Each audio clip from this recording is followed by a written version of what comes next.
The Lord be with you. A reading from the Holy Gospel according to Luke. Jesus said to his disciples, "A rich man had a steward who was reported to him for squandering his property. He summoned him and said, 'What is this I hear about you? Prepare a full account of your stewardship, because you can no longer be my steward.'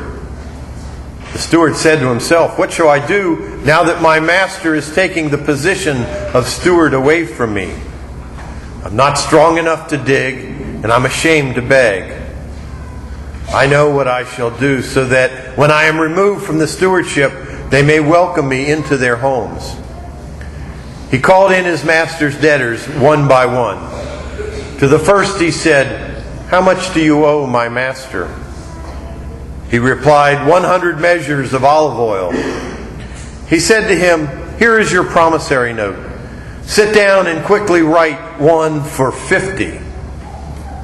Then to another the steward said, 'And how much do you owe?' He replied, 100 cores of wheat. The steward said to him, 'Here is your promissory note. Write one for 80. The master commended that dishonored steward for acting prudently. For the children of this world are more prudent in dealing with their own generation than are the children of light. I tell you, make friends for yourselves with dishonest wealth, so that when it fails, you will be welcomed into eternal dwellings. The person who is trustworthy in very small matters is also trustworthy in great ones. And the person who is dishonest in very small matters is also dishonest in great ones. If therefore you are not trustworthy with dishonest wealth, who will trust you with true wealth? And if you're not trustworthy with what belongs to another, who will give you what is yours? No servant can serve two masters. He will either hate one and love the other, or be devoted to one and despise the other. You cannot serve both God and Mammon." The Gospel of the Lord.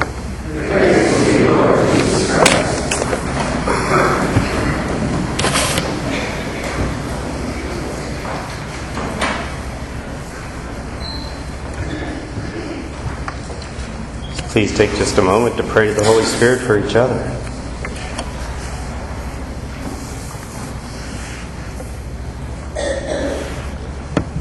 Sometimes we forget there are always consequences to all of our actions.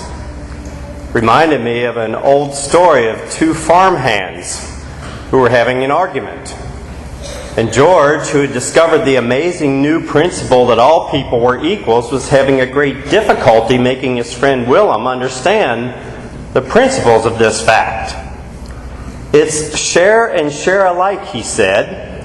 "If you've got something someone else hasn't, then you give them half." Willem seemed to be getting the general drift, and he said, I think I get it. Do you mean that if you had 1,000 pounds and I hadn't, you'd give me half?"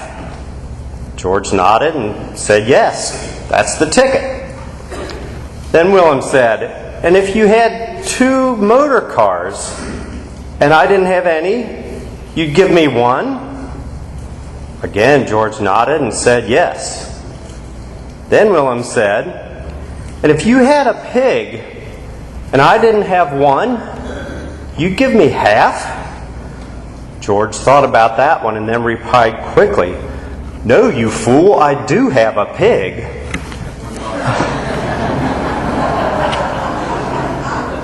Isn't that the way we sometimes do it? You know, if I won $1 million, I'd definitely share it with you. But I don't know about what I have now. But I do have to admit, I am amazed at how many people who won money and other things at our festival turned around and donated it right back to our parish. That only happens here. When I first looked at the readings for this week, I thought maybe they were about equality. But then as the week went on and I looked a little deeper, I realized that God is saying much more than that to us here this week. You see, today's readings warn us that we must seriously consider the consequences of all of our actions on a daily basis. As we heard, it was true of the Hebrews in that Old Testament reading in the time of the prophets. It was true of the Jewish people in Jesus' day. And it's true for each of us gathered here this morning.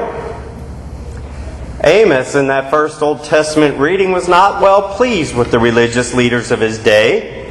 They fell away from God's law by trampling upon the rights of the poor and the lowly in their society. They couldn't wait for the new moon feast and the Sabbath to end so they could continue their business and cheat others by diminishing that which is measured out and overweighing that which is sold, even to the extreme of fixing their scales, selling the refuge of wheat, and in the end, even selling the lowly person for silver if they had to. These people obviously had no concern for what they did. They seemed to believe that there would be no consequences for their actions. But Amos, in that Old Testament reading, gives them a fairly clear warning. God will not forget a thing that they've done. Then our Gospel presents us with an interesting case of a clever and rather devious employee who figures a way to get himself out of a serious jam. We're told that the employee was given credit for his enterprising actions, but that's not the end of the story. As a matter of fact, I used to have a lot of trouble with this gospel. Those who've been given much will be given more. Those who've been given little will have what little they have taken away from them. Commending a dishonest servant. I didn't get it. But when you think about it, Jesus is really saying that the person who can be trusted with the little will be given more to be trusted with. But the one who's not trustworthy with what he has could very likely lose what he has. When you think about it, that's the way it works. When we continue to give of our time, talent, and treasure, God continues to put more of that back into our lives. When we squander what we have, we're always struggling to think, where am I going to get the next thing? How am I going to get by?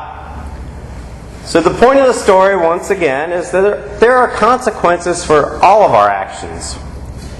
If we do well and use our gifts wisely and make the most of the opportunities given to us, then God will be pleased, and more will come into our lives. It's a proven fact. If, on the other hand, we're poorly and using our gifts and abusing our talents, then, on the other hand, we will fail to utilize what God has given us, and we'll have to pay a price because of those consequences. Today's Catechetical Sunday, and after the homily, we will commend those people in our parish, so many people, who share their time and talents for the goods of our children and the good of our parish. We're so blessed here. So many other parishes pay all these people to do what they do, but most of our services are volunteer. That's what Jesus is talking about this week. That our consequences certainly exist for us based on what we do with the gifts God has given us. Right and proper use of God's gifts and effective management of these will please God and lead us to a pleasant future. It's true in every aspect of our life. Think about it. In professional work, those who reap the benefits of hard work and follow the rules and do what they can to advance in their company honestly will advance. Those who don't, as we see on the news every night, eventually lose what they have. Our relationship with others are the same way. They require close scrutiny. Are we being fair with every person in our life, or do we treat anyone as a little less equal than us? Our relationships with others require scrutiny every day of our lives. Demonstrating respect for all, never demeaning another person, and giving the benefit of the doubt when we don't understand why a person does what they do. And our life of faith requires conduct and a self-checkup. That's sort of why we come here each week. A checkup to see how we're doing with what God has given us. We can't forget that as Christians, we're all called through our baptism to live lives consistent with the teachings of Jesus, which sometimes means bearing the cross when it comes, but which always means loving God and neighbor. If, on the other hand, we squander God's gifts and abuse those responsibilities, our life of faith will have consequences. So yes, this week, Jesus is telling us there are always consequences for our actions. We've known and experienced this since childhood, but often we need a reminder. So this week, let's make up our minds to use our gifts and talents and opportunities well and wisely for the betterment of others and the betterment of this world, so that when we reach the kingdom, God will look at us and say, "Well done, good and faithful servant."